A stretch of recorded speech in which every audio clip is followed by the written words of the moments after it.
The power is due to come back on in Gisborne around now, actually, in the next minute or two, hopefully bringing relief to locals whose freezers have begun defrosting and much more. Of course, around 40,000 people have been without power since yesterday morning after a top-dressing plane crashed into power lines, killing the 2 men on board. Our reporter Michael Cropp spent the day in Gisborne talking to locals. After a night where the darkness was broken only by the flicker of candles and flashes of lightning, hundreds of people in Gisborne flocked to the few open petrol stations to fill their cars.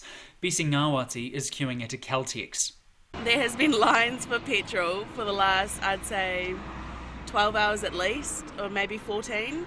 And people have just been going crazy, not being able to get F-Pass and trying to get cash out. It's just been insane. I'm trying to get petrol in case something else happens. I mean, there's been earthquake threats and everything's just going absolutely hectic.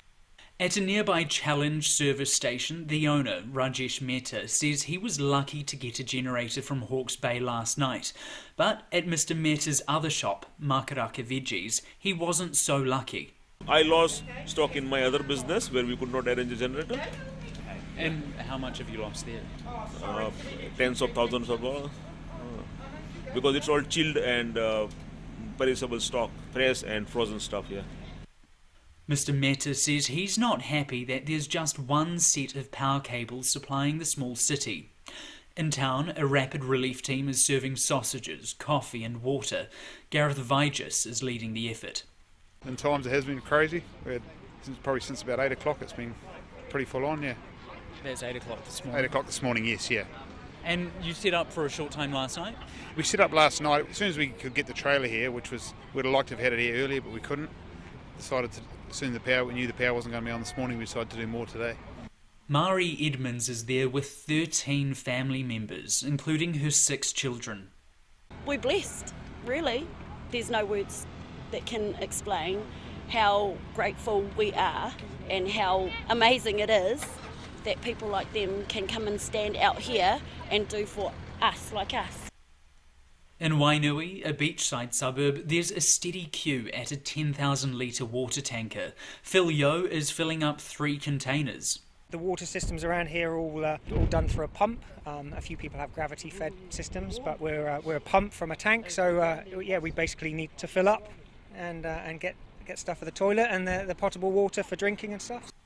The tanker's driver, Kenneth Whitehead, says it's been a good day to take his son to work. A lot of people have come up and said, oh, how long are you here for? So, oh, yeah, a few hours. Oh, it won't be long, got to go buy me some containers. So, yeah, and then they've come back, you know. Pretty much from the time I showed up till now it's been pretty busy, yeah. Have a bit of a break in between, 5-minute break or whatever, and then someone else comes in, yeah. It's been good. As the day stretched on, the panic buying of the morning eased. The queues at the petrol stations and the supermarkets are now back to normal. And if all goes well, Brent Stewart, the general manager of the lines company Eastland, says the power will be on tonight. We're still very hopeful that we'll be able to restore supply to the Gisborne region late this afternoon and early in the evening. On that score, we'd just like to let people know that when we do restore supply, that'll be gradual. So be patient. If you see your neighbour's lights on before yours, if you just hang out there, it'll come. But Mr Stewart says lines workers could have to cut the power again this week to repair the rest of the 800-metre span. In Gisborne for Checkpoint, call Michael Cropp there, nay.